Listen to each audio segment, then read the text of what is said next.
لا حول ولا قوة إلا بالله العلي العظيم حسبنا الله ونعم الوكيل نعم المولى ونعم النصير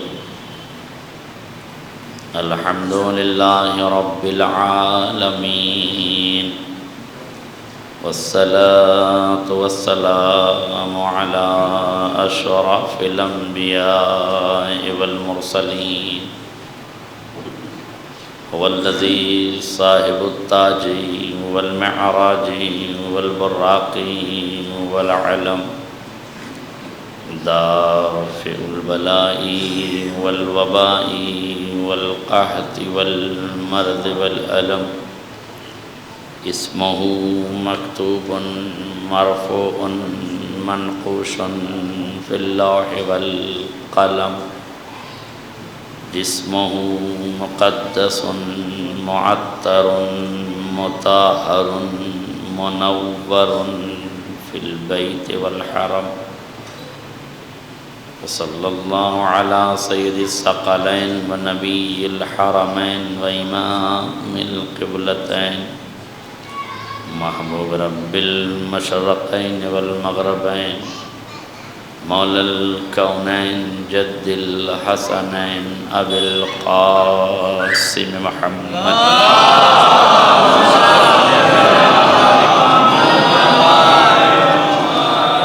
وعلى آل بيته الطيبين الطاهرين المعصومين المظلومين ولعنة الدائمة الباقية على أعدائهم أجمعين من الآن إلى قيام يوم الدين أما بعد فقد قال إمامنا الحسين عليه الصلاة والسلام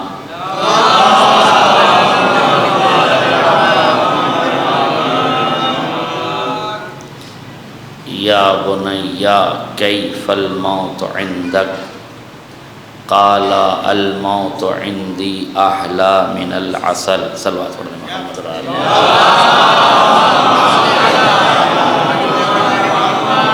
آپ ذرا سے گزارش ہے کہ ایک مرتبہ سورہ حمد اور 3 مرتبہ سورہ اخلاص کی تلاوت فرما کر مرحوم تارا بانو بنت سبط حسن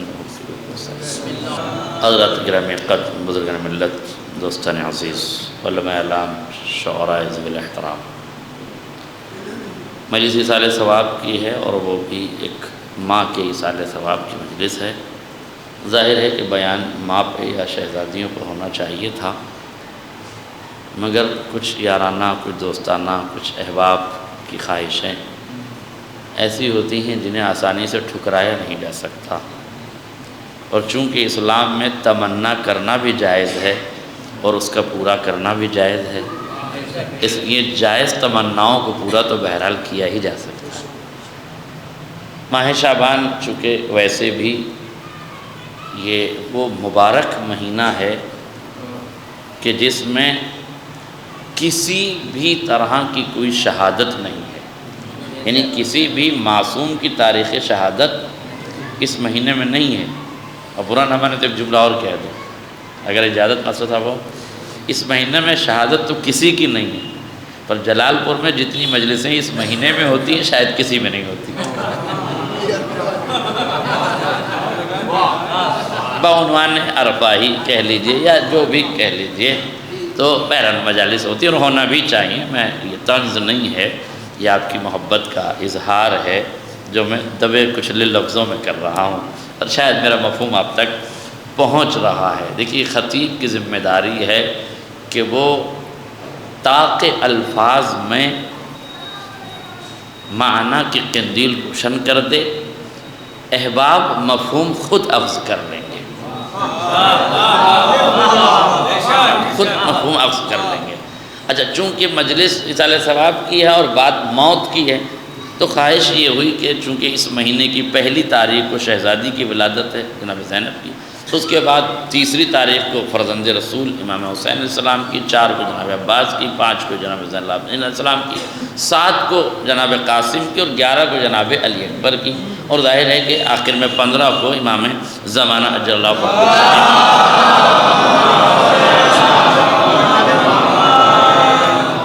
اچھا ظاہر ہے کہ ان کی ابھی تاریخ ولادت کا بھی انتظار ہے اور سرکار کا بھی انتظار ہے، تو پھر دونوں موضوعات کو رہنے دیجیے، تو انتظار ہی ہے تو پھر کسی اور دن گفتگو ہوگی، انتظار ہی میں رکھا جائے اس موضوع کو بھی۔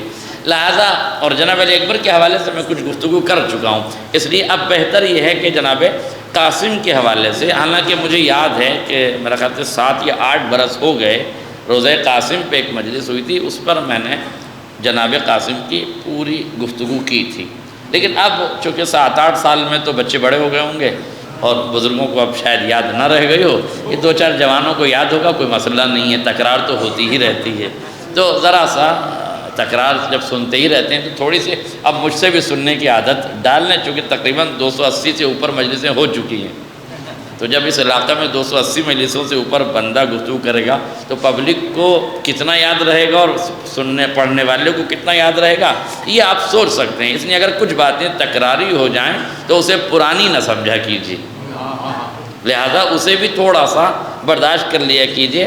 سوال یہ ہے، جب امام نے پوچھا جناب قاسم سے کہ میرے لال تمہارے نزدیک موت کیسی ہے، یہ فقرے صرف آپ مسائل میں سنتے ہیں، اس لیے میں چاہتا ہوں کہ اس کی وضاحت کر دیں۔ کیف الموت عندک، تمہارے نزدیک موت کیسی ہے؟ فرمایا الموت عندی احلی من العسل، میرے نزدیک موت شہد سے زیادہ شیریں ہے۔ ذوالقرنین بھائی کچھ باتیں اس لیے بھی پڑھنا ضروری ہو گئی ہے کہ اب لوگ پوری مجلسیں کاپی پیسٹ کرنے لگے ہیں، کاپی پیسٹ کرنے لگے ہیں تو محنت کسی کی ہوتی ہے اور کاپی کوئی اور کر کے لے جاتا ہے، تو کم سے کم اپنے ہی سرمایے کو دہراتے رہیں تاکہ سماج کو پتہ چلتا رہے کہ اصل مطالب کس کے بنائے ہوئے ہیں۔ غور کیجئے گا، خدا کی امداد سے جو محنت کی ہے وہ آپ کے سامنے۔ اب اس روایت پہ میرے چند سوالات ہیں، اسی پر میں مجلس مکمل کر دوں گا۔ پہلا سوال یہ ہے کہ یہ سوال امام علیہ السلام نے کہاں کیا؟ دوسرا سوال یہ ہے کہ یہ سوال کب کیا؟ اور تیسرا سوال یہ ہے کہ یہ سوال جناب قاسم ہی سے کیوں کیا؟ یہ قاسم ہی سے کیوں کیا؟ تو تینوں کے جواب بظاہر آپ کو معلوم ہیں، لیکن میں دھیرے دھیرے ان کو آگے بڑھاؤں گا۔ جناب قاسم ہی سے کیوں کیا؟ جبکہ ہمارا عقیدہ یہ کہتا ہے کہ اگر سرکار سید الشہداء نے امام علی مقام نے یہ سوال علی اصغر سے کیا ہوتا تو وہ بھی عہد طفلی میں وہی جواب دیتا جو جناب قاسم نے دیا۔ تو لیکن جناب قاسم سے پوچھا، جناب علی اصغر سے نہیں پوچھا، جناب علی اکبر سے نہیں پوچھا، جناب عباس سے نہیں پوچھا، حبیب ابن مظاہر سے نہیں پوچھا، مسلم بن اوسجہ سے نہیں پوچھا۔ سوال یہ ہے، جملہ یاد رکھیے گا، حسین ابن علی نے کربلا میں عمر کی فطرت کے کسی ایک تقاضے کو جمع نہیں کیا، بلکہ عمر کے ہر حصے کے ہر تقاضے کو کربلا میں شریک کیا۔ کوئی عمر ایسی نہیں ہے جس کے اپنے تقاضے ہوں اور ان تقاضوں کو سرکار سید الشہداء نے کربلا میں جمع نہ کیا ہو۔ اسی لیے تو حسین ابن علی کو حکیم کربلا کہا جاتا ہے، حکیم کربلا کہا جاتا ہے کہ سرکار نے معرکہ کربلا آباد نہیں کیا ہے، حکمتوں کا عنوان کربلا کو قرار دیا، حکمتوں کا عنوان کربلا کو قرار دیا ہے۔ ہر صنف کے لوگوں کو رکھا، ہر زاویہ نظر کے لوگوں کو رکھا، اور کمال حکمت حسین ابن علی یہ ہے کہ خالی عمروں کے تقاضوں کے اختلاف ہی کو نہیں رکھا، مسالک کے اختلاف کو بھی رکھا، جو اس بات کی علامت ہے کہ جب بھی انسان کا شعور کربلا کے لیے بیدار ہو جائے گا، عمروں کے تقاضے بھی اکٹھا ہو جائیں گے، مسلکوں کے عناوین بھی اکٹھا ہو جائیں گے، مسلکوں کے تقاضے بھی اکٹھا ہو جائیں گے۔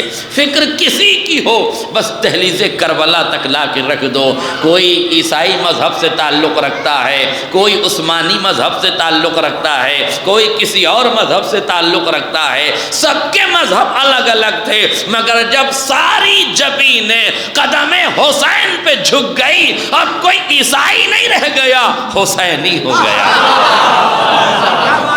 اب کوئی عثمانی نہیں رہ گیا، حسینی ہو گیا۔ یہ کرم ہے کریم پروردگار کا کہ اس نے حکیم کربلا کو کربلا کے لیے منتخب کیا، اور حکیم کربلا نے کربلا کے لیے کرداروں کو اکٹھا کیا۔ جملہ یاد رکھیے گا، فرزند رسول نے کربلا کے لیے افراد اکٹھا نہیں کیے، کردار اکٹھا کیے۔ اہل شعور تشریف فرما ہے، افراد اکٹھا نہیں کیے، کردار اکٹھا کیے۔ فرق کیا ہے افراد میں اور کردار میں؟ دیکھیے ایک جملہ تنظیم المکاتب کی ڈائری میں لکھا ہوتا تھا، ماضی کا جائزہ مستقبل سازی میں مدد دیتا ہے۔ یہ جملہ لکھا ہوتا تھا کہ نہیں؟ دیکھیے غور کیجئے گا، اس بات کو محسوس کیجئے کہ فرزند رسول نے افراد اکٹھا نہیں کیے، کردار اکٹھا کیے۔ کیوں؟ کہ میرے نانا نے بہت سی جنگوں میں افراد اکٹھا کیے، افراد اکٹھا کر کے ان کے کاندھوں پہ جب ہاتھ چھوڑ دیے، مگر جب مال بٹنے لگا تو افراد بھاگ گئے، کردار رک گئے۔ یہی فرق ہے افراد میں اور کردار میں۔ حسین جانتے ہیں کربلا میں مال غنیمت نہیں ملنا ہے، جو افراد اکٹھا کیا جائے سے بات قدم کا مظاہرہ کرنا ہے، اس لیے کردار اکٹھا کیا۔ کربلا میں کردار اکٹھا کرنے کی فرزند رسول نے کرداروں کو اکٹھا کیا، افراد کو نہیں۔ اس لیے حکیم کربلا نے پوری کربلا کو حکمت کے سانچے میں ڈھال کے رکھا۔ زمانے گزرتے رہیں گے، فکریں عروج پاتی رہیں گی، عقل و دانش کے مرتبے بلند ہوتے رہیں گے، شعور انسانی ارتقاء کی منزل میں جاتا رہے گا، ذہنیتیں پرواز کرتی چلی جائیں گی، ترقیوں کے بام و در کھلتے چلے جائیں گے۔ مگر انسان کتنی ہی ترقی کر لے، جتنا کربلا پہ سوچے گا اتنا کربلا کی حکمتوں کو دیکھتا چلا جائے۔ تمہارا طائرِ تخیل چاہے جتنی پرواز کر لے، پر کربلا کی سرحدوں تک پہنچ نہیں سکتا، حکمتوں کی باریکیوں کا اندازہ نہیں کر سکتا۔ حسین ابن علی کے ایک ایک اٹھائے ہوئے قدم پر عقلیں سوچنے لگ جائیں، صدیاں فکر کرنے لگ جائیں، زمانہ سوچتا رہ جائے، زمانے کی سوچ منتہی ہو سکتی ہے، حسین کے قدموں کی رفتار سمجھی نہیں جاتی۔ حسین ابن علی کے اٹھائے ہوئے ہر قدم کو جتنا سوچنے چلے جائیے گا اتنی حکمتوں کے تقاضے آتے چلے جائیں گے۔ سرکار نے حکیم کربلا نے حکمت کے تقاضے کے عنوان سے ہر صنف کے لوگوں کو اپنے ساتھ رکھا۔ مجھے یاد آتا ہے مولانا محمد سالم صاحب ایک بہت بزرگ عالم دین، کندرکی شہر مراد آباد کے رہنے والے تھے۔ انہوں نے ایک مجلس پڑھی تھی، اس میں انہوں نے پڑھا تھا کہ انسانی زندگی کے 6 مرحلے ہیں، ہر مرحلے کی اپنے اپنے تقاضے ہیں، اور ان سارے تقاضوں کو کربلا میں اکٹھا کیا گیا۔ جملہ سنیے، تاکہ دنیا کو بتایا جائے کہ فطرت کے دھارے میں بہنے والی طبیعتیں اور ہیں، اور فطرت کو تربیت کے سانچے میں ڈھالنے والی طبیعتیں۔ یہ غور کیجیے گا، میں یہ جملے جلال پور میں پڑھ رہا ہوں، اس لیے میں بڑے اعتماد کے ساتھ ان جملوں کی ادائیگی کر رہا ہوں۔ حسین ابن علی نے ہر صنف کو رکھا اور ہر صنف کی فطرت کو ملحوظ خاطر رکھا۔ سب سے پہلا مرحلہ ہے جب بچہ پیدا ہوتا ہے تو ماں کے دامن سے لپٹ جاتا ہے، اس کی قوت سماعت ماں کی آواز کا ادراک کر لیتی ہے، اس کی ان ٹھہری ہوئی پتلیاں ماں کے وجود پہ ٹھہر جاتی ہیں، ماں کے وجود پہ ٹھہر جاتی ہیں، اس لیے وہ صرف ماں کو پہچانتا ہے۔ قوت شامہ میں ماں کی خوشبو آتی ہے، ماں کی خوشبو آتی ہے، نہ ٹھہری ہوئی پتلیوں میں ماں کی ایک تصویر ٹھہرتی ہے، ذوق سماعت سے اس کی آواز ٹکراتی ہے تو آواز کے ردھم کو سنتا ہے، تصویر کو دیکھتا ہے تو اسے صرف اس کی ماں نظر آتی ہے، ماں ہی سے محبت کرتا ہے۔ جب تک یہ دودھ پیتا ہے شیر کا محتاج ہوتا ہے، اپنے محسن کو پہچانتا ہے۔ جب تک یہ شیر خورانی کرتا ہے اپنے محسن کو پہچانتا ہے، اپنے محسن کو جانتا ہے، لہذا اس حد تک جانتا ہے کہ اگر ماں کے جیسے کپڑے کسی اور عورت کو پہنا دیے جائیں، ویسا گیٹ اپ ویسا میک اپ کر کے بچے کو چھوڑ دیا جائے کہ بچہ پہچان لے گا کہ نہیں، تو تم نے کپڑے بدلے ہیں، میک اپ بدلا ہے، فطرت کی خوشبو نہیں بدل سکے۔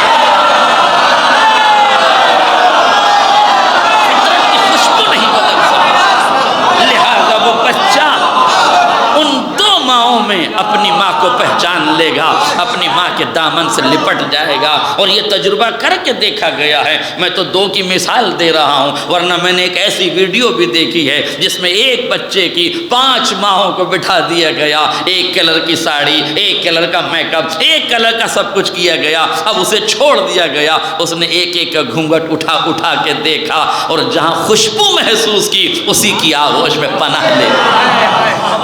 یہ کس نے بتا دیا کہ ان 5 ماہوں کے درمیان جھوٹی کون ہے، سچی کون ہے، اصلی کون ہے، نقلی کون ہے؟ کہ فطرتیں جب زندہ ہوتی ہیں تو سب کچھ ادراک کر لیتی ہیں، لہذا پہچان لیتا ہے۔ اس کا مطلب یہ، اور یاد رکھیے گا، ماں سے لگاؤ اتنا ہوتا ہے، انسیت اتنی ہوتی ہے کہ فطرت کے تقاضے یہ کہتے ہیں کہ یہ بچہ کسی کو چھوڑ کے جاتا نہیں، کسی کی گود میں ہمکتا نہیں ہے، نہیں توجہ کرائے آپ، کسی کی گود میں جاتا نہیں، کسی کی گود میں ہمکتا نہیں۔ کون سا بچہ؟ جو دودھ پیتا بچہ ہو، اس کی فطرت کے ایک تقاضے ہیں، مگر اللہ کربلا میں جس صغیر کو لانا تھا وہ ماں کو چھوڑ کے بہن سے لپٹ گیا۔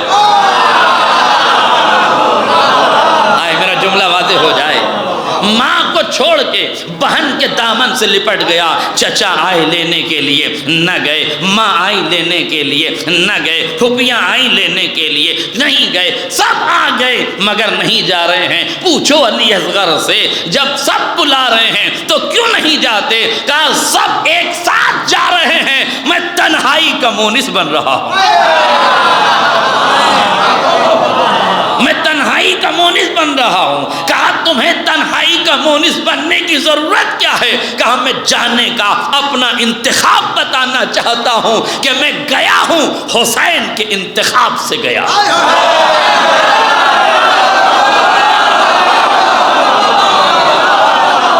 میرا بچپن یوں ہی نہیں چلا گیا، میرا بچپن یوں ہی نہیں چلا گیا کہ میں ماں کے ساتھ چلا گیا ہوں۔ میں نے کربلا ماں کے ساتھ جانے کو نہیں اپنایا ہے، حسین کے انتخاب پہ اپنایا۔ حسین ابن علی کے انتخاب پہ اپنایا ہے میں نے، اس لیے ماں بہن کے دامن سے لپٹا ہوا ہے۔ میں مونس سے تنہائی بنوں گا، میں یہیں رکے رہوں گا۔ یہ رکنا نہیں چاہتے تھے، انتخاب کو بلا رہے تھے، سند کو بلا رہے تھے۔ حسین ابن علی پہنچے، جھکے، کان میں ایک جملہ کہا، میرے لال فہرست شہداء تیرے بغیر مکمل نہیں ہے۔ ہمک کے آ گیا، شہادت کا جذبہ یہی کہتا ہے، جان بچانا ہوتا تو بہن سے لپٹ کے رک جاتے، جان دینا تھا آغوش چھوڑی حسین سے لپٹ۔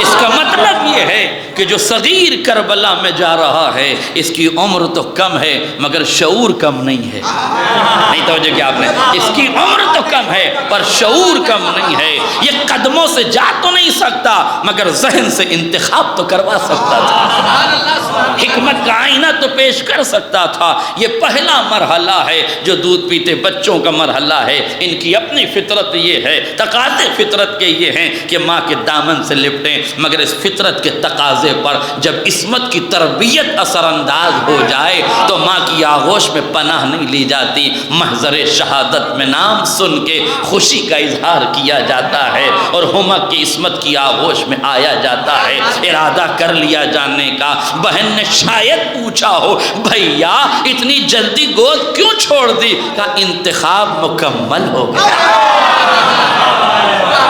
انتخاب مکمل ہو گیا، اب میرا نام آ چکا ہے فہرست شہداء میں۔ حسین نے مجھے میرے کان میں بتایا ہے کہ تیرا نام فہرست شہداء میں ہے، تو فہرست میں جب نام ہے تو جانا ضروری ہے۔ بہن خدا حافظ دامن کو چھوڑا اور سیدھے حسین سے لپٹ گئے۔ اب یہ قافلہ چلا ہے، کربلا پہنچا ہے۔ اب دوسرے صنف کے لوگوں کو ملاحظہ کیجئے گا، 7 اور 8 برس کی عمر، مشہور روایات کی بنیاد پر اون محمد کی عمر بتائی گئی ہے کہ 7 اور 8 برس کی تھی۔ میں تاریخ کے تجزیے میں نہیں جا رہا ہوں، میں کربلا کو فطرت سے جوڑ کر حسین کی تربیت کے آثار آپ کو دکھانا چاہتا ہوں، اس لیے میں فطرت کی بات کر رہا ہوں، تربیت کی بات کر رہا ہوں۔ تاریخ کے تجزیے میں اختلاف ہو تو وہ اپنی جگہ ہے۔ 7-8 برس کے بچوں کی فطرت کیا ہے؟ فطرت یہ ہے کہ ان بچوں کو خطروں سے کھیلنے کی عادت ہوتی ہے۔ کہیں لڑائی ہو رہی ہے، یہ دروغہ سے پہلے وہاں پہنچ کے دیکھتے ہیں، آپ ڈرتے ہیں وہاں جاتے ہوئے مگر یہ پہلے جاتے ہیں۔ بڑا بھائی دیکھتا ہے 7-8 برس کا، بھیا تم یہاں کیا کر رہے ہو؟ کہ لڑائی ہو رہی تھی، دیکھنے کے لیے آئے ہیں۔ کہ پس گئے ہوتے، یہاں بیچ میں آ گئے ہوتے تو کیا ہوتا؟ کچھ نہیں ہوتا، ہم اپنے آپ کو بچا لیتے۔ کانفیڈنس بھی ہوتا ہے۔ فطرت کے تقاضے یہ ہیں، اس عمر میں بچہ خطروں سے کھیلتا ہے۔ اور یاد رکھیے گا یہ شرارت نہیں ہے، یہ فطرت کا تقاضا ہے۔ اگر 6-7 برس کا بچہ باہر نہیں بھاگتا ہے تو مریض ہے، علاج کروائیے گا، شرافت کا غلاف نہ چڑھائیے گا۔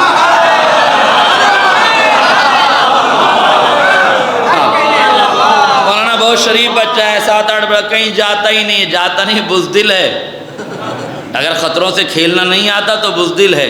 یہی عمر تو خطروں سے کھیلنے کی ہوتی ہے، اور اس عمر میں جو خطروں سے کھیل جاتا ہے پھر اس سے کوئی کھیل نہیں پاتا۔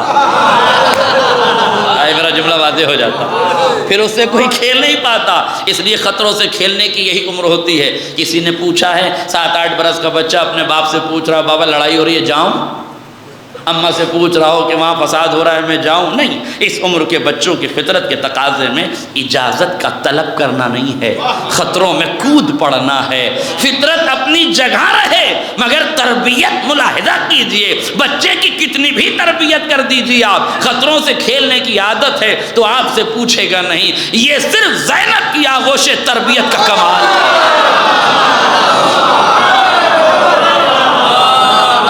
تربیت کا کمال تھا کہ جنگ کے نقارے بج چکے ہیں، تلواریں کھنکھنا رہی ہیں، تیر برس رہے ہیں، جنگ اور طبل جنگ کے بجنے کی آوازیں آ رہی ہیں، بچے فطرت کے اعتبار سے تڑپ رہے ہیں جائیں خطروں سے کھیلنے کے لیے۔ بچوں کی فطرت کہہ رہی ہے کہ جائیں، پر تربیت کہہ رہی ہے کہ اجازت لے کے جائیں۔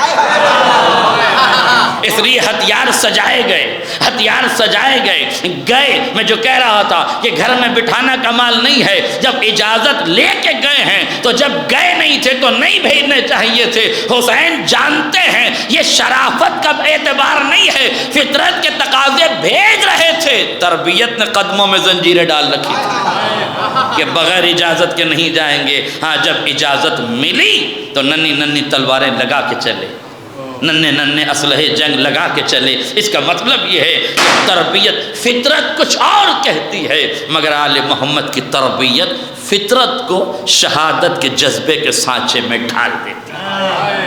اور فرمائیے گا یہ دوسرا مرحلہ ہے 7-8 برس کے بچوں کا۔ اس عمر میں بھی بچے خطروں سے کھیلتے ہیں۔ اس کے بعد 13 سے 14 اور 17 برس تک کا مرحلہ ہے، یہ اور مرحلہ ہے۔ اس کے بعد آخری مرحلہ ہے، اس کے بعد چوتھا مرحلہ ہے جہاں 18 سے 25 تک کا ہے۔ اس پہ میں زیادہ رک نہیں سکتا اس لیے کہ یہ بڑی حساس عمر ہے، اس میں محبت کے زاویے کا نظریہ بدل جاتا ہے۔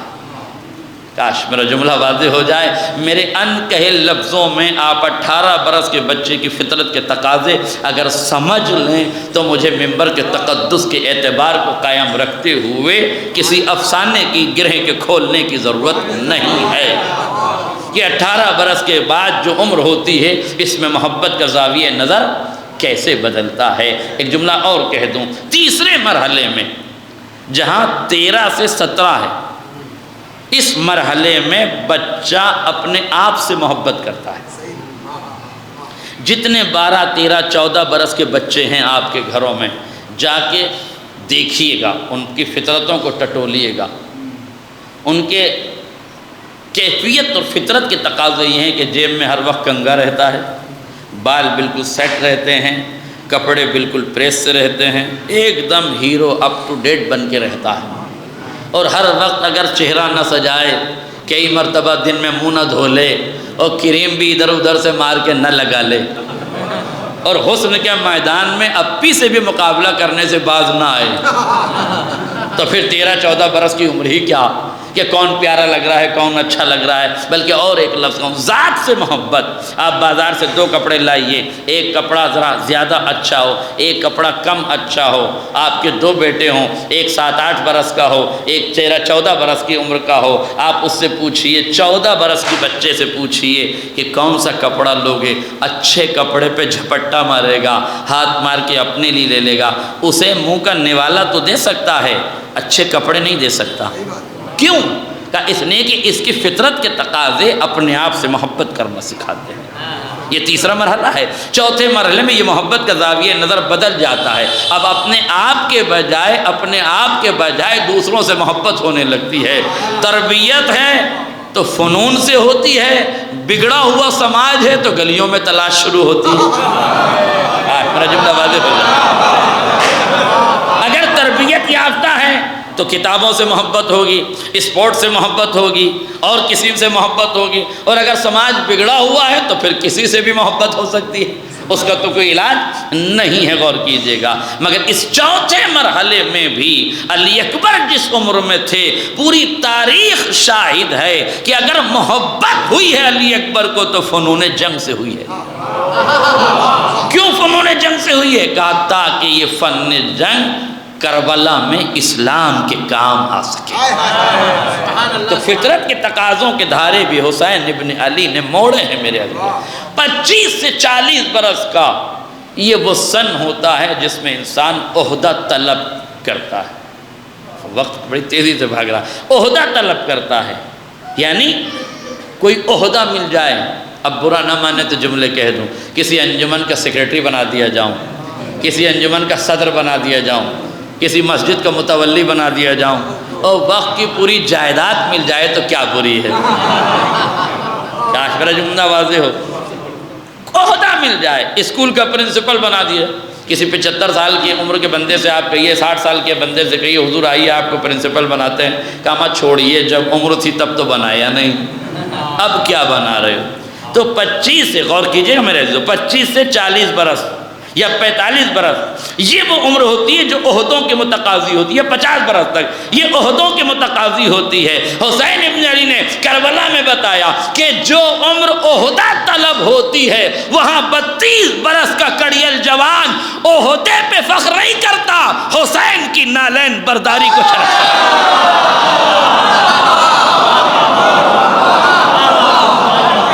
حسین کی نالین برداری کو شرف سمجھتا ہے۔ فطرت کے تقاضے بتائے ہیں، تم جس عمر میں عہدہ طلب کرتے ہو اس عمر میں ہم علمداری کی عہدے کو فخر نہیں کرتے ہیں، حسین کی جوتیاں اٹھانے کو باعث فخر سمجھتے ہیں، جس کا مطلب یہ ہے کہ تمہاری فطرتوں کے تقاضے کچھ اور ہیں اور آل محمد کی فطرتوں کے تقاضے کچھ اور ہیں، کربلا کی تربیت یافتہ جوانوں کے تقاضے کچھ اور ہیں، اور آخری عمر ہے 50 کے بعد کی عمر ہے۔ اس عمر میں جو ضعیفی کا عمر کہلاتی ہے، اس عمر میں انسان سپورٹ طلب کرتا ہے۔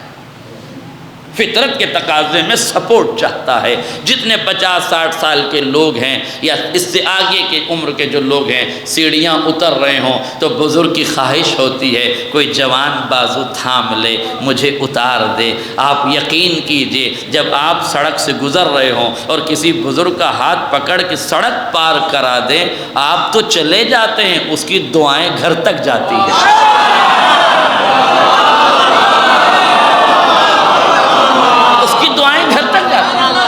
مسجد کے زینے طے کر رہا تھا، آپ نے جھٹ سے پڑھے، اس کا ہاتھ پکڑا، آئیے بڑے میاں میں اتار دوں، آئیے بزرگوار دادا جی میں اتار دوں۔ آپ دادا جی کو 4 سیڑھی اتار کے چلے گئے ہیں۔ دادا جی 40 قدم تک چلتے چلتے، کتنا پیارا جوان تھا، خدا سلامت رکھے، نہ جانے کس خاندان کا تھا، نہ جانے کون بندہ تھا، اللہ کا فرشتہ تھا، میری امداد کو آ گیا۔ دعائیں لیا کرو، جن کو سپورٹ کی ضرورت ہے ان کو سپورٹ کیا کرو۔ غور کیجئے گا آپ، یہ فطرت کے تقاضا ہے، دل چاہتا ہے، توجہ، دل چاہتا ہے، سپورٹ چاہتا ہے۔ عمر کے تقاضے یہ ہیں کہ سپورٹ چاہتا ہے۔ اب سمجھ میں آیا جب سارے اصحاب اکٹھا ہو گئے، حسین نے چراغ گل کیے، کہا جسے جانا ہو چلا جائے۔ باشعور مجمع ہے جلال پور کا، جملہ سنیے گا، جسے جانا ہو چلا جائے۔ ہاتھوں کو جوڑ کے چشم تصور میں حکیم کربلا کے قدموں سے اپنی آنکھوں کی پتلیوں کو رگڑوں گا، ہاتھ جوڑ کے پوچھوں گا سرکار یہ بتا دیجئے جنہیں خط لکھ لکھ کے بلایا ہے، جنہیں تمناؤں کے اعتبار سے بلایا ہے، جب یہ سب جمع ہو گئے ہیں تو چراغ گل کر کے بھیج کیوں رہے ہیں؟ کہ میری عمر ہے 57 برس۔ میرا جملہ واضح ہو جائے، میری عمر ہے 57 برس، میں نہیں چاہتا کل کربلا پہ کتابیں لکھنے والے، سائیکلوجیکل پہ کتابیں لکھنے والے، نفسیات پہ کتابیں لکھنے والے یہ کہنے لگے 57 برس کے بوڑھے کو سپورٹ چاہیے تھا۔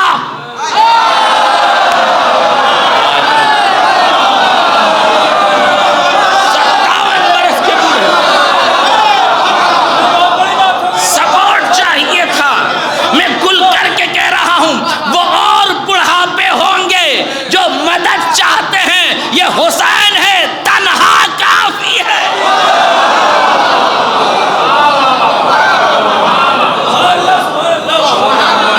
تنہا کافی ہے، جسے جانا ہو چلا جائے۔ چراغ گل کر دیے۔ ایک جملہ کہوں، اہل علم سے طلب چاہتا ہوں، غور کیجئے گا، مغالطہ نہیں دے رہا ہوں، چونکہ روایت کی لفظ ہے، اس لفظ سے میں نے استفادہ کرنے کی کوشش کی ہے۔ اسے میرا استدلال سمجھیں، استنتاج سمجھیں یا میری عقیدت سمجھیں، لیکن حقیقت کے پیرائے میں ڈھالنے کی کوشش کر کے آپ کو بات سے بالکل قریب کرنا چاہتا ہوں۔ چراغ گل کیے ہیں 9 محرم کو، ہاں مولا آپ نے خیمے میں چراغ گل کیوں کی؟ کہا جسے جانا ہو چلا جائے۔ تو کہا گل کیوں کی؟ کہ تاکہ اندھیرے میں کسی کے چہرے کا پانی نہ اتر جائے، کسی کو شرم نہ محسوس ہو کہ میری آنکھوں میں آنکھیں ڈال کے جانے لگے تو شرمندگی ہوگی نا۔ میں نہیں چاہتا کہ کسی کو شرمندگی ہو، میں تمہیں بھیج رہا ہوں۔ اور خالی بھیجا نہیں، ایک جملہ اور کہا تھا، اگر تم جنت کے لیے آئے ہو تو جنت کا پروانہ میں لکھ دیتا ہوں، جاؤ اور چلے جاؤ۔ اچھا ایک سوال اور ہے، اب بات بڑی آگے تک جائے گی، چھوڑ دوں گا میں جناب قاسم کے مسئلے کو، بعد میں انشاءاللہ وضاحت کروں، مگر یہ چیزیں سمجھ لیجیے۔ ایک سلوات پڑھیں محمد رال میں۔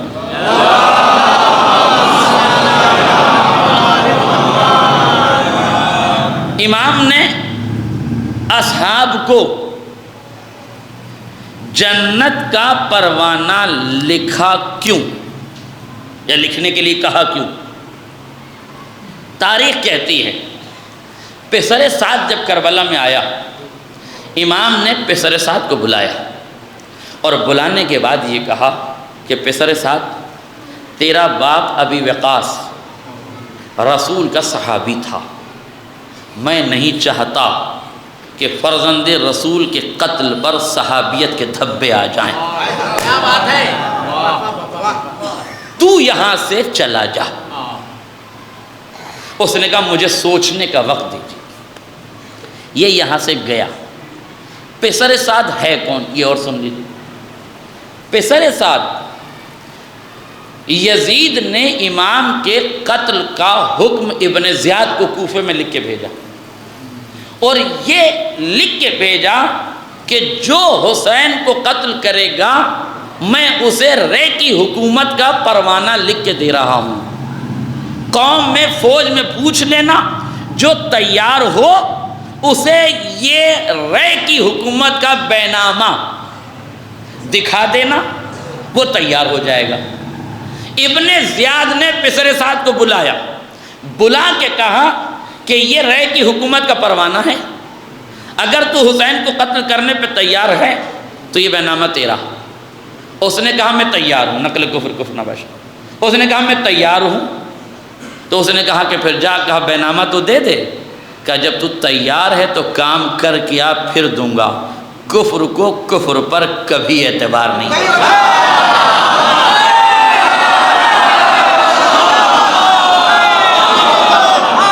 کبھی اعتبار نہیں ہوگا۔ کہا اچھا کام کر کے آؤں پھر ملے گا؟ کہا ہاں تجھے پھر ملے گا۔ کہا ٹھیک ہے، اب ذہن میں رکھیے گا کیا ہے، رے کی حکومت کا پروانہ لکھا رکھا ہے، کام تمام ہوگا، مل جائے گا۔ ادھر حسین ابن علی نے بلایا، کہا سعد ابن وقاص کا تو بیٹا ہے، تیرا باپ صحابی رسول تھا، تو یہاں سے باز آ جا۔ اس کا مطلب یہ ہے حسین تو چاہتے تھے کہ صحابیت کی اولاد قتل نہ کرے، مگر کیا کیا جائے ان اولادوں کا جو اپنے باپ کی نہ ہوئی تو حسین کی کیا؟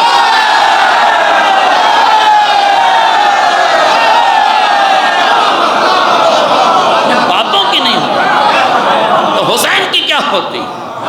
لہذا اب جب امام سے اجازت لے کر آیا، دیکھیے حق کے کام میں جب بھی بندہ مہلت طلب ہوتا ہے شیطان ٹیٹوا دبا دیتا، بس اب آ گیا تو قبضے میں۔ حق کا فیصلہ آن دا اسپوٹ ہونا چاہیے، کسی کا ساتھ دینا ہے تو دینا ہے، نہیں دینا ہے تو نہیں دینا ہے، گھر آ کے بیوی سے نہیں پوچھنا ہے کہ ساتھ دوں یا نہیں، ساتھ دوں یا نہیں، وہی کام بگڑتا ہے جہاں مرد پہ عورت کی حکومت آ جاتی ہے، وہاں مسائل بن جاتے ہیں۔ غور کیجئے گا، اس نے کہا سوچ کے بتاؤں گا۔ چلا گیا، کسی نے پوچھا تجھے حسین نے بلایا تھا؟ کیا بات ہے، کچھ سانٹھ گانٹھ چل رہی ہے؟ کہا ہاں چل رہی ہے۔ کہا کیا ہوا؟ کہا حسین نے بلایا تھا، میں نے 2 جملے چھوڑ دی۔ اب ابن پسر سعد کی زبانیں سن لیجیے کیا کہہ رہا ہے۔ کہا مجھے حسین نے بلایا تھا اور یہ کہا تھا جس ارادے سے تو آیا ہے باز رہ جا، تیرا باپ ابی وقاص صحابی رسول تھا، میں نہیں چاہتا کہ میرے قتل میں تیرے صحابیت کے دھبے لگ جائیں، تو یہاں سے چلا جا، اور اگر نہیں جانا چاہتا تو میرے ساتھ آ جا، میں تجھے جنت کی ضمانت دیتا ہوں۔ امام نے کہا میں تجھے جنت کی ضمانت دیتا ہوں، میری طرف آ جا۔ یہ ہدایت کے راستے نا، امام نے آخر تک لوگوں کو ہدایت کی، اسے بھی ہدایت کی۔ ہدایت تو معصوم کرتا ہے، ظرف لائق ہوتا ہے تو حر کی شکل میں آ جاتا ہے، نالائق ہوتا ہے تو پسر سعد کی طرح رک جاتا ہے۔ ظرف کا کمال ہے، کاش میرا جملہ واضح ہو، ظرف کا کمال ہے، اور وقت نہیں ورنہ میں کہتا کہ ظرف کے کمال کے ساتھ ماں کے کردار کا بھی کمال ہے نا، تفصیل طلب ہے مرحلہ لیکن رہنے دیجیے۔ اب کسی نے پسر سعد سے پوچھا کیا بات ہوئی؟ کہا حسین ابن علی مجھے جنت کا پروانہ دے رہے تھے اور کہہ رہے تھے اس قتل سے باز آ جا، میری طرف آ جا۔ کہا تو نے کیا، یہ لمحہ فکریہ قسم خدا کی سوچی گئے اس پر، کہا تو نے کیا سوچا؟ کہا میں یہ سوچ، بہت توجہ سے سن، ایک ایک جملہ نہیں، مجھے واہ واہ چاہیے، جملہ سنی اس مقام پر فقط۔ میں یہ سوچ رہا ہوں کہ رے کی حکومت لوں یا حسین کی جنت لوں، توجہ، رے کی حکومت لوں یا حسین کی جنت لوں، کہا مسئلہ کیا ہے؟ کہا مسئلہ یہ ہے کہ جنت ادھار ہے، رے کی حکومت نقد ہے، اب نقد چھوڑ کے ادھار لوں؟ یہ بات سمجھ میں نہیں آ رہی ہے، یہ سودا سمجھ میں نہیں آ رہا ہے۔ آپ نے غور نہیں کیا ہے، نہ جانے کتنے اہل علم، پڑھے لکھے، نمازی، نماز شب پڑھنے والے جب حق اور باطل کا مرحلہ آتا ہے تو انہیں نقد جنت نہیں دکھائی دیتی، انہیں حرام کی دولت نہیں دکھائی دیتی ہے، نقد دکھائی دیتی ہے۔ پیسر سعد نے کہا جنت ادھار ہے، غور کیجئے گا، جنت ادھار ہے، جنت ادھار ہے، جنت ادھار ہے، رے کی حکومت نقد ہے، میں ادھار کو ترجیح نہیں دے سکتا، میں نقد کی طرف جاؤں گا۔ حسین نے اس مرحلے کو سن لیا، اصحاب کو اکٹھا کیا، جنت کا پروانہ لکھ، نہیں میرے عزیزوں نہیں، ابھی بھی بات واضح نہیں ہوئی، جنت کا پروانہ لکھ دیا، نہ کسی کو جانا تھا نہ کوئی گیا۔ اب تاریخ کہتی ہے جب کوئی نہیں گیا، حسین نے اصحاب کو باہر نکالا، خیمے سے باہر نکلے، سب کو جمع کیا، کہا آسمان کی طرف دیکھو، آسمان کی طرف دیکھو، سب نے آسمان کی طرف دیکھا۔ حسین نے کہا حبیب یہ جنت میں تیرا مقام، مسلم یہ جنت میں، یہ جنت میں تیرا مقام، یہ جنت میں تیرا مقام، یہ جنت میں تیرا مقام۔ مولا جنت تو شہادت کے بعد ملتی ہے، ابھی سے کیوں بانٹ رہے ہیں؟ کہا پیسر سعد کے منہ پہ تماچا،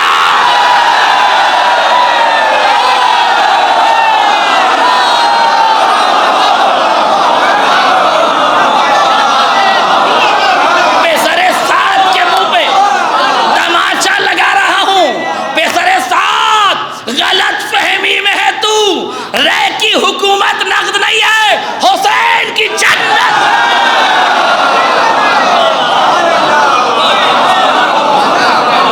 رے کی حکومت نقد نہیں ہے، حسین کی جنت نقد ہے۔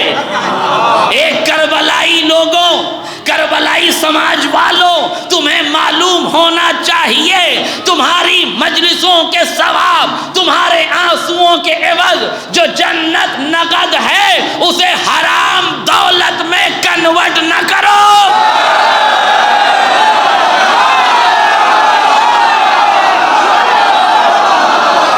تمہاری محبتوں کے سبب جو جنت نقد ہے،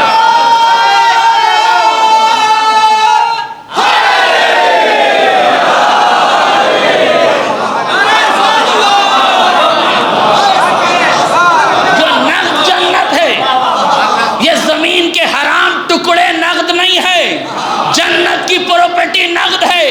اگر حسین پر اعتبار ہے تو یاد رکھنا حسین کربلا میں فقط اصحاب کو جنت نہیں دکھا رہے تھے، حسینیوں کو جنت کا مقام دکھا رہے تھے، حسینیوں کو جنت کا مقام دکھا رہے تھے، استقامت والوں کو جنت کا مقام دکھا رہے تھے۔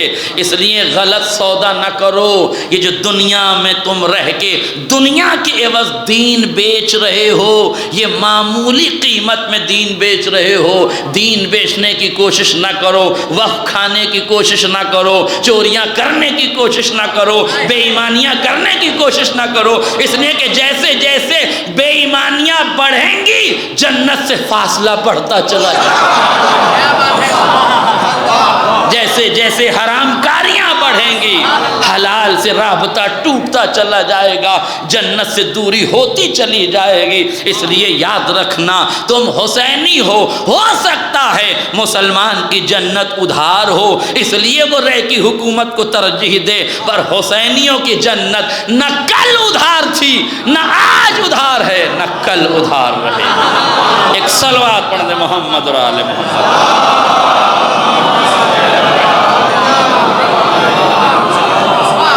لہذا لہذا حسین ابن علی نے کہا میں چراغ گل کیے دیتا ہوں، تم جنت کے لیے آئے تھے تو جنت تمہیں مل جائے گی، جنت کے لیے آئے ہو تو چلے جاؤ۔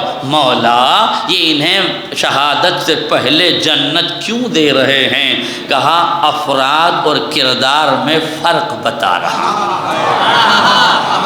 اگر یہ افراد ہوتے تو مال غنیمت کی طرح پروانے جنت لے کے پھر ہو گئے ہوتے، مگر یہ کردار والے لوگ ہیں، جنت کی آرزو میں نہیں آئے ہیں، معرفت امام میں مودت امام میں آئے ہیں، مقصد امام سے ہم آہنگ ہو کر آئے ہیں، انہوں نے اپنے وجود کو قربان کر دیا ہے، یہ مکمل تیاری کے ساتھ آئے ہیں، تو ان کا صلہ کیا ہے؟ مولا ایک جملہ جس کے لیے میں نے زحمت دی تھی، نیر بھائی غور کیجئے گا اس فقرے پر، ہو سکتا ہے ہمارا آپ کا مناقشہ ہو، لیکن میں چاہتا ہوں کہ اس بات کو آپ تک پہنچا دوں۔ جب امام نے چراغ گل کر دیے، کیوں گل کیے؟ تاکہ کسی کے چہرے کا پانی نہ اترے۔ واقعہ ہے 9 محرم کا، ٹھیک ہے؟ جتنے کینڈل لائٹ مون لائٹ ڈنر ہیں سب 8 کے بعد ہی شروع ہوتے ہیں، یعنی چاند اپنے شباب کی طرف 8-9 تاریخ سے بڑھنے لگتا ہے، 14 کا مکمل ہوتا ہے جسے 14ویں کا چاند کہا جاتا ہے۔ غور کیجئے گا، اس کا مطلب کیا ہے؟ اس کا مطلب یہ ہے کہ کربلا میں بارش کا موسم تو تھا نہیں، گھٹائیں بھی نہیں تھی، اندھیرا بھی نہیں تھا۔ مولا جب خیمے میں بندہ نہیں پہچانا جائے گا، مگر جیسے ہی باہر نکلے گا پہچان لیا جائے گا، چاند کی چاندنی میں پہچانا جائے گا، ستاروں کی ضیاؤں میں پہچانا جائے گا، اس روشنی میں پہچانا جائے گا۔ مولا آپ کا چراغ گل کرنے کا فائدہ کیا ہے؟ کسی اور نے چراغ گل کیا ہوتا تو یہ اعتراض لازم تھا، مگر چونکہ چراغ حکیم کربلا نے گل کیا تھا، حکیم کربلا نے گل کیا تھا، تو ایک جملہ کہا تھا، میں نے چراغ گل کر دیے ہیں، قد غشیکم اللیل، اب رات کی تاریکی نے تمہیں ڈھانپ لیا ہے۔ میرا جملہ واضح ہو جاتا ہے، غشیہ کی لفظ سے میں نے استفادہ کیا، قد غشیکم اللیل، اب رات کے گھٹا ٹوپ اندھیرے نے تمہیں ڈھانپ لیا ہے۔ خیمے میں نے اندھیرا کر دیا، باہر میں نے اندھیرے کی گواہی دے دی۔ مولا یہ 9 محرم ہے، یہ اندھیرا کہاں ہے؟ چاند تو نکلا ہے، کہا میں رسول کا بیٹا، میں علی کا بیٹا، میں بطول کا بیٹا، میں نے چراغ ہی گل نہیں کیا، چاند کی چاندنی کو قید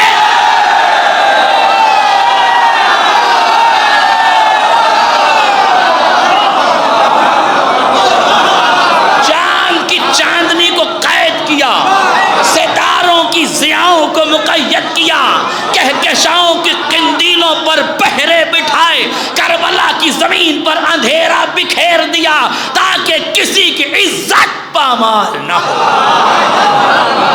کسی کے چہرے کا پانی نہ اترے، مکمل اندھیرا ہے، حد نظر اندھیرا ہے، جاؤ وہاں چلے جاؤ۔ مولا یہ کیسے ممکن ہے کہ چاند کی ضیاء کو قید کر لیا جائے، ستاروں کے ضیاؤں کو مقید کر دیا جائے، کہکشاؤں کی قندیلوں کو بجھا دیا جائے، یہ کیسے ممکن ہے؟ کہ عام آدمی کے لیے ممکن نہیں ہے۔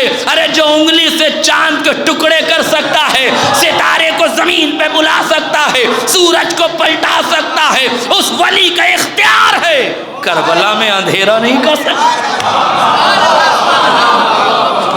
کربلا میں اندھیرا نہیں کر سکتا۔ اس لیے حسین کے لبوں سے نکلنا تھا، لبوں سے نکلنا تھا، قد غشیکم اللیل، مشیت ارادے میں ڈھلی، پوری کربلا پہ کالے بادل چھا گئے، دنیا سوچ رہی تھی یہ اچانک سیاہی کہاں سے آ گئی، مگر سب جانتے ہیں حکیم کربلا کی حکمت کے تقاضے، حکیم کربلا کی حکمت کے تقاضے ہیں۔ بس میرے عزیزوں گفتگو تو یہیں پہ مکمل ہو گئی۔ آپ یقین کیجئے نہ جانے کیوں اس مجلس میں آنے سے پہلے سمجھ نہیں آ رہا تھا کہ کیا پڑھنا ہے، ایک دم مونڈ بن نہیں رہا تھا. شارف بھائی سے میں نے کہا، وہ کہہ رہے تھے کہ نہ پڑھی، اگر آپ کا ایسے دوست بھی ایسا ہونا چاہیے. میں نے کہا مونڈ نہیں بننا تو کہنا مت پڑھی. ظاہر ہے وہ کسی اور سے پڑھوا لیتے، مگر مجھے بھی لاج رکھنا تھی نا، مونڈ بنے نہ بنے فریضہ تو ادا کرنا ہے. اچھا جب آپ کی اتنی حسین سماعتیں ہوں تو نہ چاہتے ہوئے بھی کوئی پڑھ جاتا ہے. ایک صلوات پڑھیں محمد علیہ وسلم. اتنا پیار اور اتنی محبت کہاں کسی کو ملے گی. اور یہ قسم خدا کی میں نے جملہ کہا تھا کبھی، اور سن لیجیے، یہ ذکر آل محمد کا فیضان ہے کہ اس نے نہ جانے کیسے کیسے لوگوں کو کیسا کیسا بنا دیا. بے قدروں کو طاہر القادری بنا دیا. ذکر اہل بیت کا فیض، ذکر اہل بیت کا کرم، ذکر اہل بیت کا کرم، ذکر اہل بیت کا فیض. پورا جملہ سنیے، ذکر اہل بیت کا فیض بے قدروں کو طاہر القادری بنا دیا، لاوارثوں کو وارثی بنا دیا، ریگستان سے آئے ہوئے آدمی کو گلزار بنا دیا. ایک صلوات پڑھنے محمد علیہ وسلم.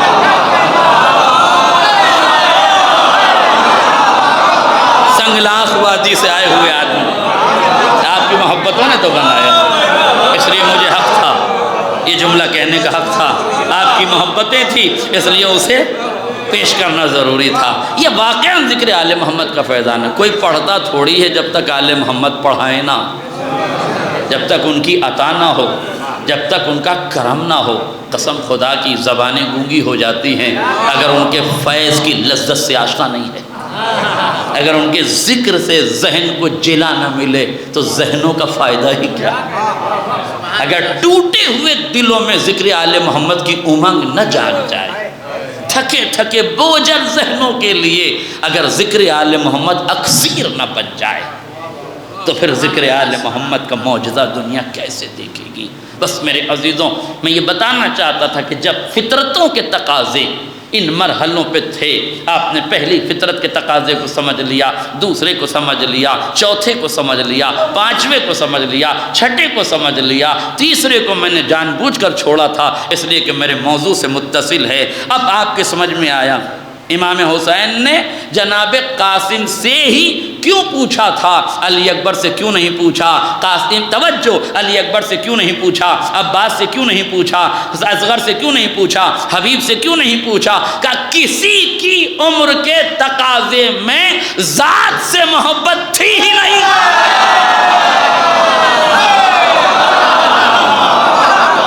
کسی کی عمر کے تقاضے میں ذات سے محبت نہیں تھی، مگر 13 برس کا بچہ اپنی ذات سے محبت کرتا ہے، اپنے وجود سے محبت کرتا ہے. امام نے اس سے پوچھا، میں موضوع سے متصل ہوا، 13 برس کے بچے سے پوچھا کیف الموت عندک، تیرے نزدیک موت کیسی ہے. مولا مجھ سے کیوں پوچھ رہے ہیں؟ کہ اس لیے کہ اس عمر میں بچے حیات سے محبت کرتے ہیں، موت سے محبت نہیں کرتے. اس عمر میں بچے موت سے محبت نہیں کرتے، حیات سے محبت کرتے.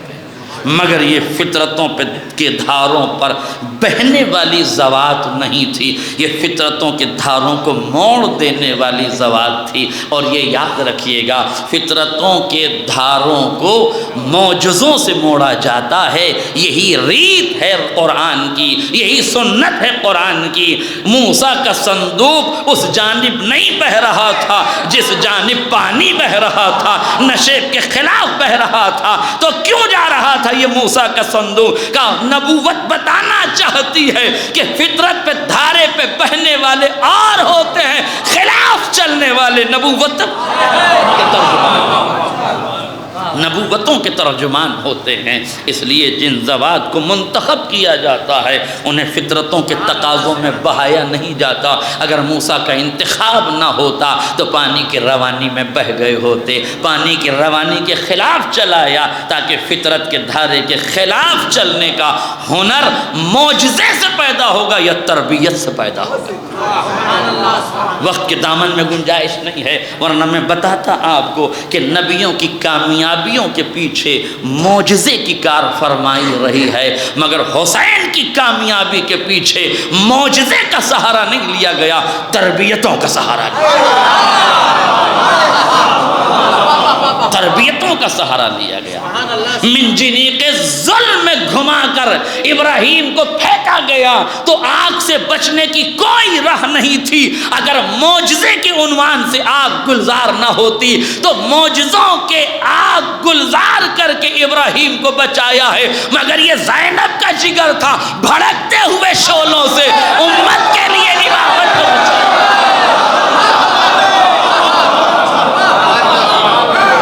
معجزہ بچی کہ نہیں ولایت، معجزے کے سہارے سے نہیں بچایا گیا، تربیت کے سہارے سے بچایا گیا۔ اس بات کو اجاگر کرنے کے لیے کہ فطرتوں کے خلاف جب چلا جاتا ہے تو ان کی تربیت کی جاتی ہے، ان کا انتخاب کیا جاتا ہے۔ ہر بندے کو فطرت کے خلاف جانے کی اجازت نہیں ہے، مگر جنہیں منتخب کیا جاتا ہے ان کے لیے یہ کارنامے کیے جاتے ہیں۔ کلیم خدا منتخب کیے گئے ہیں فرعون کے دربار میں جانے کے لیے، تو پہلے فطرت سے مقابلہ کریں گے تب دربار فرعون میں پہنچیں گے۔ آئے میرا جملہ واضح ہو جائے۔ اور اگر کلیم خدا کو فطرتوں سے مقابلہ کر کے دربار فرعون میں پہنچنا تھا تو وقت کا فرعون یزید تھا۔ اس کو ختم کرنے کے لیے جن افراد کو حسین نے اکٹھا کیا تھا، جن کرداروں کو اکٹھا کیا تھا، انہیں فطرتوں پر کنٹرول کر کے آگے بڑھنے کا ہنر آنا چاہیے۔ اس لیے ضروری تھا میرے عزیزوں، پوچھا گیا جناب قاسم سے، میں نے بالکل سمیٹ دی گفتگو کو، کہاں پوچھا گیا؟ توجہ، کیوں پوچھا گیا؟ میں نے جو کہے تھے، کب پوچھا گیا، کیوں پوچھا گیا، کس لیے، کس بنیاد پر قاسم سے پوچھا گیا؟ کہا قاسم سے اس لیے پوچھا کہ آپ کی عمر کے تقاضے تھے۔ کہاں پوچھا؟ مدینے میں ساتھ تھے؟ نہیں پوچھا۔ مدینے سے خروج پر نکلے آپ، مکے آئے؟ نہیں پوچھا۔ حرل الجام فرس پر ہاتھ ڈالا؟ نہیں پوچھا۔ 2 محرم کو وارد سرزمین کربلا ہوئے؟ نہیں پوچھا۔ 9 محرم آ گئی؟ نہیں پوچھا۔ 10ویں محرم کی صبح نمودار ہو گئی؟ نہیں پوچھا۔ حملہ اولا ہو گیا؟ نہیں پوچھا۔ اصحاب شہید ہو گئے؟ نہیں پوچھا۔ انصار شہید ہو گئے؟ نہیں پوچھا۔ کب پوچھا؟ جب آل محمد کی باری آئی۔ میں جملہ کو سنیے گا، آل محمد کی باری آئی۔ مولا بچہ تو بہت دنوں سے ساتھ ہے آپ کے، کبھی بھی پوچھ سکتے تھے، اس جگہ کا انتخاب کیوں کر رہے ہیں؟ توجہ، اس جگہ کا انتخاب کیوں کر رہے ہیں؟ کہ اب تک قاسم نے سدھرے ہوئے حالات دیکھے تھے، بگڑا ہوا ماحول نہیں دیکھا تھا۔ آئے میرا جملہ واضح ہو، لفظ بدلوں، اب تک قاسم کو نہیں پتا تھا کہ بظاہر جنگ کیا ہے، موت کیا ہے، لاشیں کیا ہیں، خون کیا ہے، ہولی کیا ہے، تلوار کیا ہے، مگر جب کربلا میں اصحاب شہید ہو گئے، انصار شہید ہو گئے، لاشوں کے پشتے لگ گئے، تلوار سے خون ٹپکنے لگا، تبلے جنگ بچ چکا ہے، تیر برس رہے ہیں، خنجر کڑک رہے ہیں، کمانیں کڑک رہی ہیں، تیر برس رہے ہیں، اب پورے جنگ کا نقشہ قاسم کے سامنے ہے۔ اب پوچھا بتاؤ تمہارے نزدیک موت کیسی ہے؟ اب موت پردہ راز میں نہیں ہے، سامنے بک رہی ہے۔ اب سامنے موت بٹ رہی ہے، سامنے موت بک رہی ہے، اس لیے وہاں نہیں پوچھا۔ میں ایک جملہ کہا کرتا ہوں اس مقام پر، چونکہ وقت نہیں تھا اس لیے میں نے سمیٹ دی ہے گفتگو کو۔ جب آگ کا ماتم ہوتا ہے، بہت سی جگہ ہوتا ہے، دن بھر آگ روشن ہوتی ہے، جتنے بچوں سے پوچھئے آگ میں اترو گے؟ ہاں اتریں گے۔ آگ کا ماتم کرو گے؟ ہاں کریں گے۔ 8 سال 10 سال 12 سال کے بچے دن بھر بزرگوں سے ضد کیا کرتے ہیں، ہم بھی اتریں گے، ہم بھی اتریں گے۔ شب کی تاریکی نمودار ہوتی ہے، 12 بجے رات کو جب دہکتے ہوئے کوئلے بچے کی آنکھوں میں آنکھیں ڈال کے بات کرتے ہیں، اب پوچھئے اس سے اترو گے؟ کہتا نہیں ڈر لگ رہا ہے۔ تو صبح سے تو کہہ رہے تھے کہ اتریں گے، اب کیوں ڈر لگ رہا ہے؟ کہ صبح سے کہہ تو رہے تھے، دہکتے ہوئے انگارے دیکھے نہیں تھے۔ میرا جملہ واضح ہو جائے، دہکتے ہوئے انگارے دیکھے نہیں تھے۔ اس کا مطلب یہ ہے کہ اندیکھے موقع پہ پوچھنا اور ہے، بازار موت دکھا کے پوچھنا اور ہے۔ دیکھے موقع پہ پوچھنا اور ہے۔ بازار موت دکھائی دے رہا ہے۔ ایک جملہ اور ہے تاریخ کا، میں نے سمیٹ دی باتوں کو بہت ہے۔ جناب قاسم سے ہی کیوں پوچھا؟ ایک جواب تو عمر کے تقاضے تھے، دوسرا جواب ملاحظہ فرما لیجیے، شاید تاریخ میں اہل تاریخ بیٹھے ہوئے ہیں، ان کے ذوق سماعت سے ٹکرائے۔ حکومت شام نے، وقت زیادہ تو نہیں ہو گیا؟ ایک سلوات پڑھ دیں محمد علی محمد۔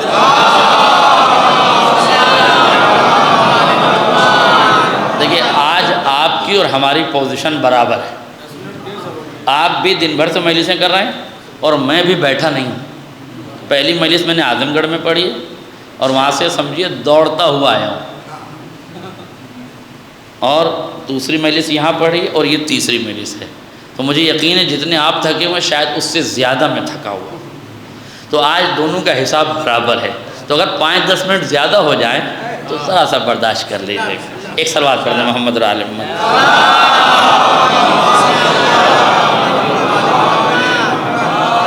حکومت شام نے اپنے نمک خاروں کے ذریعے، اپنے بکے ہوئے ضمیر و قلم کے ذریعے، اپنے دسترخوان کے ہڈی چوسوں کے ذریعے سے یہ خبر عام کروا دی تھی کہ حسن ابن علی نے جو صلح کی ہے وہ نعوذ باللہ نقل کفر نباشت ڈر کے کی ہے، خوف سے کی ہے، جبن کی، اور بہت سے لوگوں نے لکھا اس کو کہ جبن کی وجہ سے کی ہے۔ نعوذ باللہ نعوذ باللہ، امام ڈر گئے تھے، اس لیے امام نے صلح کر لی۔ چونکہ شام کا پورا ماحول کوفے والے بالخصوص یہ جانتے تھے، اس لیے کہ کہاں ہوئی تھی صلح؟ کوفے میں۔ تو کوفے کے لوگ یہ جانتے تھے کہ شام والوں نے یہ پروپیگنڈا کیا ہے کہ حسن نے صلح ڈر کے کی تھی، حسین نے کربلا میں موت کیسی ہے اس کا انتخاب حسن کے بیٹے سے کیا۔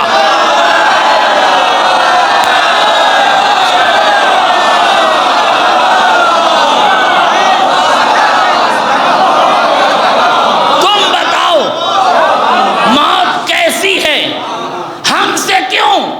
کہ اس لیے کہ تمہارے لبوں کی حرکت باپ کی شجاعت کا اعلان تمہارے لبوں کی حرکت، اگر کسی بزدل باپ کا بیٹا ہوتا تو یہ نہ کہتا کہ موت شہد سے زیادہ شیریں ہے۔ یہ قاسم کے لب نہیں ہل رہے ہیں، شجاعت حسن کی عکاسی ہے جو الفاظ قاسم سے آیا ہو رہی ہے۔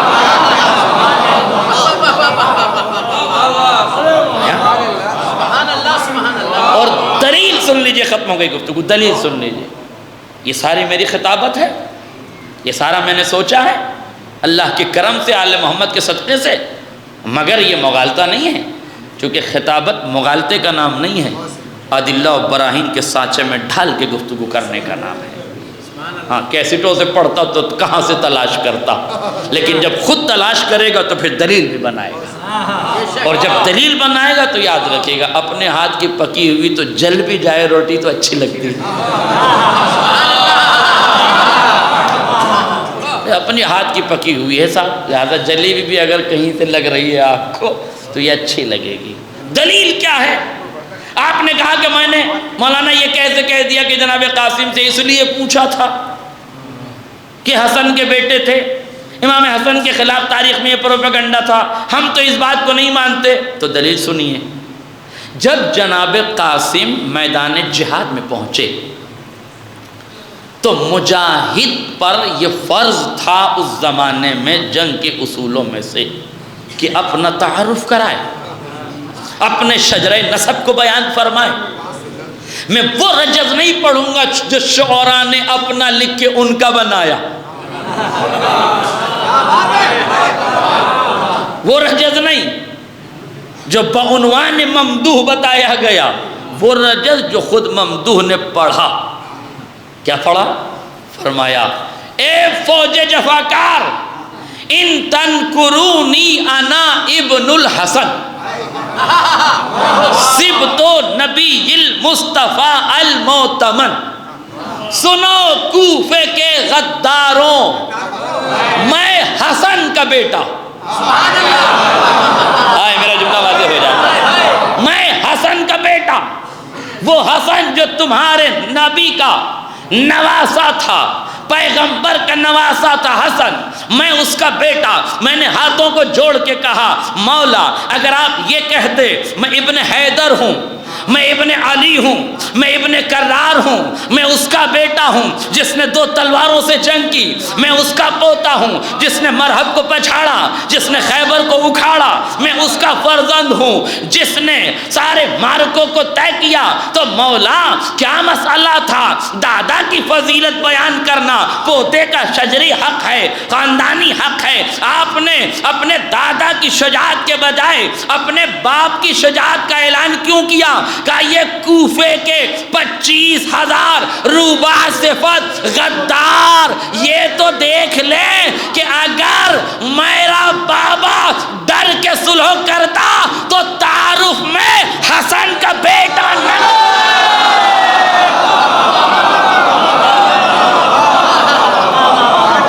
میں یہ نہ کہتا کہ میں حسن کا بیٹا ہوں۔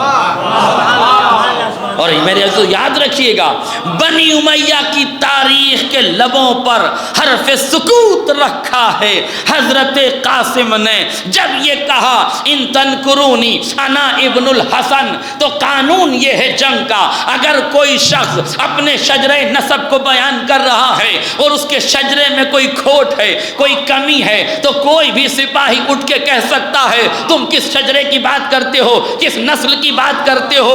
گویا 25,000 کوفے کے سپاہیوں کی خاموشی، حسن کے شیر کی للکار یہ بتا رہی ہے کہ حسن نے دب کے صلح نہیں کی ہے، کوفے والوں نے دبنے کی کوشش کی۔ حسن نہیں دبے تھے، کوفے والے دب گئے تھے۔ 25,000 میں سے کسی ماں نے تو کوئی لال ایسا جنا ہوتا جو پلٹ کے قاسم سے کہتا کس حسن کی بات کرتے ہو؟ تمہارے بابا نے تو کوفے میں صلح کر لی تھی، ڈر کے صلح کر لی تھی، وہ تو نعوذ باللہ خوف سے صلح کر رہے تھے۔ 25,000 میں سے کوئی ایک سر نہ اٹھا یہ اعتراض کرنے کے لیے قاسم رجز نہیں پڑھ رہے تھے، بابا کی شجاعت کا قصیدہ پڑھ رہے تھے، بابا کی شجاعت کا قصیدہ پڑھ رہے تھے، بتا رہے تھے۔ بس میرے عزیزوں گفتگو میں بہت سے رخ ہیں جو میں نے چھوڑ دیے، لیکن یاد رکھیے گا ایک نہایت خوبصورت جملہ ہے اور آپ ہی کی سرزمین کا ہے، اس لیے ضروری ہے کہ آپ کے نام سے پڑھا جائے۔ محترم زاہد جعفری صاحب نے جب جناب قاسم کی گفتگو کو سنا تھا بہت متاثر ہوئے، مجھے قریب بٹھایا، کلیجے سے لگایا۔ دیکھیے جاہلوں کا کلیجے سے لگانا کمال نہیں ہے، ایک پڑھے لکھے کا کلیجے سے لگانا کمال ہے۔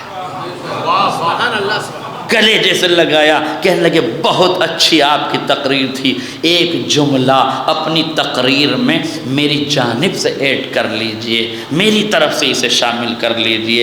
چونکہ میں خطابت میں امانت داری کا قائل ہوں، اس لیے دوسرے کے نکتے اپنے نام سے نہیں پڑھتا۔ دوسروں کے نکتے اپنے نام سے نہیں پڑھتا، جس کا نام ہے اسی کے نام سے پڑھتا ہوں، دوہرا ثواب ہوتا ہے، جس کا ہوتا ہے اس کی بھی شان بلند ہوتی ہے اور بیان سے میری بھی امانت کا اظہار ہوتا ہے۔ اس لیے انہوں نے کہا مولانا بہت خوبصورت گفتگو آپ کی جناب قاسم پہ تھی، آپ ہی کہہ رہے تھے کہ جناب قاسم نے، اب میں یہاں سے چھوڑ رہا ہوں، انشاءاللہ پھر کبھی مکمل کروں گا، پھر کوئی شارف بھائی جیسا خواہش کرے گا کہ اسے پڑھو تو پھر پڑھوں گا، اب یہیں میں چھوڑ دیتا ہوں اور یہیں سے مصائب شروع ہو جائیں گے اس ایک جملے سے۔ اور زاہد جعفری صاحب نے قسم خدا کی رلا دیا اس جملے پر۔ انہوں نے کہا کیا کہا جناب قاسم نے جواب میں؟ الموت عندی احلی من العسل، میرے نزدیک موت شہد سے زیادہ شیریں ہیں۔ یہ عبارت ذائقے کی علامت ہے، جس نے چکھی ہوگی وہی بتا سکتا ہے۔ تو اس پورے خانوادے میں حسن کا ایک امتیاز یہ بھی ہے کہ اس نے موت کے ذائقے کو لبوں سے چکھا ہے، اپنے ہونٹوں سے زہر پیا ہے۔ نہیں توجہ کیا آپ نے؟ اپنے ہونٹوں سے زہر پیا تھا، زہر دیا گیا تھا، تو کہا کہ جس کے گردن پہ خنجر چلا ہے وہ موت کی حقیقت تو بتا سکتا ہے پر ذائقہ نہیں بتا سکتا، مگر جس نے لبوں سے موت پی ہو، جس نے لبوں سے موت کا ذائقہ چکھا ہو، اسے موت کے ذائقے کا علم ہونا چاہیے۔ اس لیے جناب قاسم نے کہا الموت عندی احلی من العسل، بابا چچا چونکہ میرے بابا نے موت کا ذائقہ اپنے لبوں سے چکھا تھا، اس لیے مجھے معلوم ہے کہ موت کتنی شیریں ہوتی ہے، موت شہد سے زیادہ شیریں ہوتی ہے۔ جب یہ موت راہ شہادت میں آتی ہے تو کڑواہٹ نہیں پیدا کرتی، مٹھاس لے کر آتی ہے، اور ایسی مٹھاس جو شہد سے زیادہ شیریں ہو۔ مگر ہاں جب میرے بابا نے سم قاتل کو پیا نا تو تاریخ کہتی ہے ایک مرتبہ میرے بابا کے جگر کے ٹکڑے ہونے لگے۔ روایت کہتی ہے یہ وہ سم ہلاہل تھا، یہ وہ زہر تھا، یہ وہ زہر تھا جسے اگر سمندر میں ڈال دیا جائے تو سمندر میں کوئی جانور زندہ نہیں بچے گا،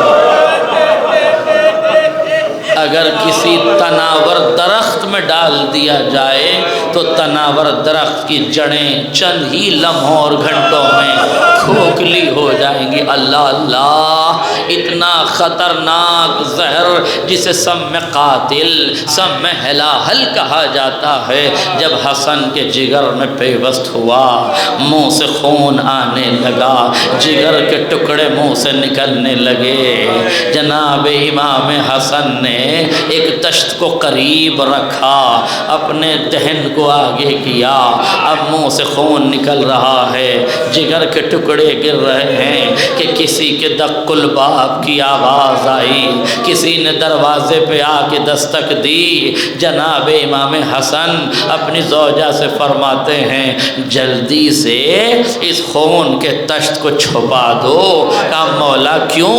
کہا میرے جگر کے ٹکڑے ہوئے، زینب کے جگر میں درد شروع ہوا، یہ دروازے پہ کوئی اور نہیں ہے، یہ میری بہن زینب ہے، میں جانتا ہوں یہ جس بے چینی سے دق الباب کر رہی ہے، یہ جس اضطرابی کیفیت میں آئی ہے، میں نہیں چاہتا کہ میرے جگر کے ٹکڑے میری بہن دیکھنے لگے، جلدی سے چھپا دو۔ تشت چھپایا گیا، رومال سے خون صاف کیا گیا، مگر جیسے ہی زینب نے قدم رکھا، ماں جائے کے چہرے کو دیکھا، ارے چہرے کی زردی کو دیکھا، آتے جاتے رنگ کو دیکھا، لپٹ گئی زینب۔ اے بھیا کیا چھپا رہے ہو؟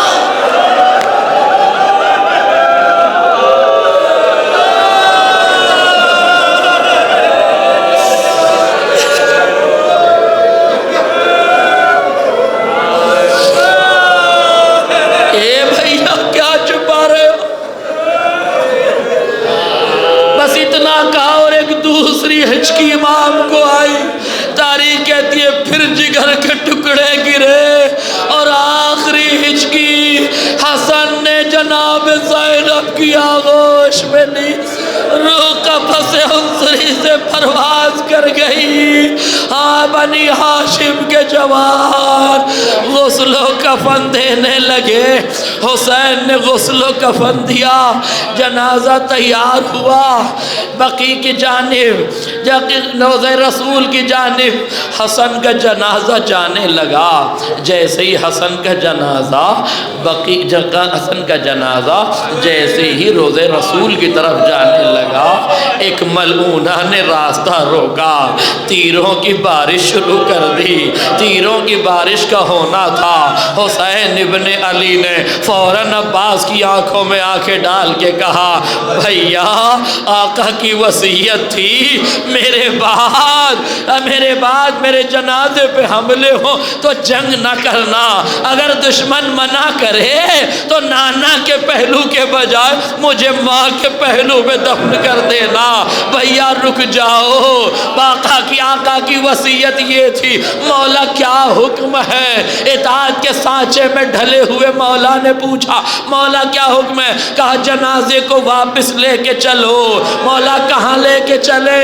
کہا دیکھتے نہیں ہو ارے جنازے میں تیر بے وقت ہے، دوبارہ گھر لے کے چلو۔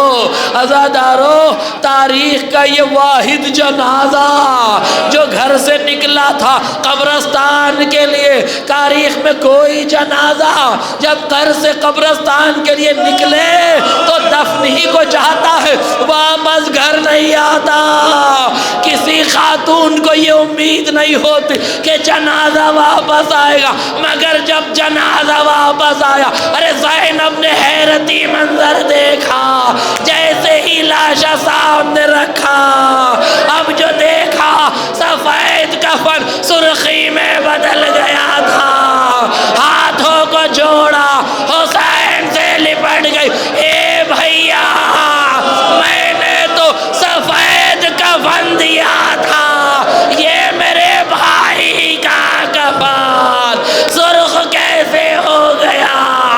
عجب نہیں، حسین نے کہا ہو، اے بی بی جو پنجے تن کے 5 کفن تھے، جو ایک کفن بچا ہے وہ لا کے میرے بھائی کو دے دو۔ کہا بھیا تمہارا کیا ہوگا؟ کہا میں بے غور ہوگا کربلا۔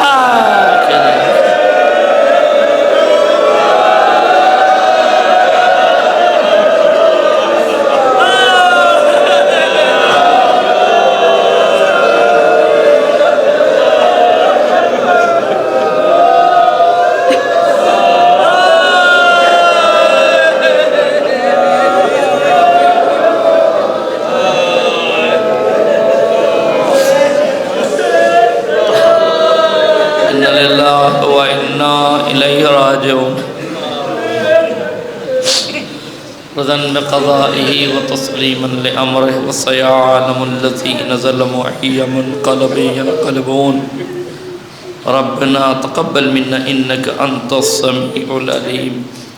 کریم پروردگار واسطہ محمد اور آل محمد کے اس مختصر سے عبادت کو قبول فرما۔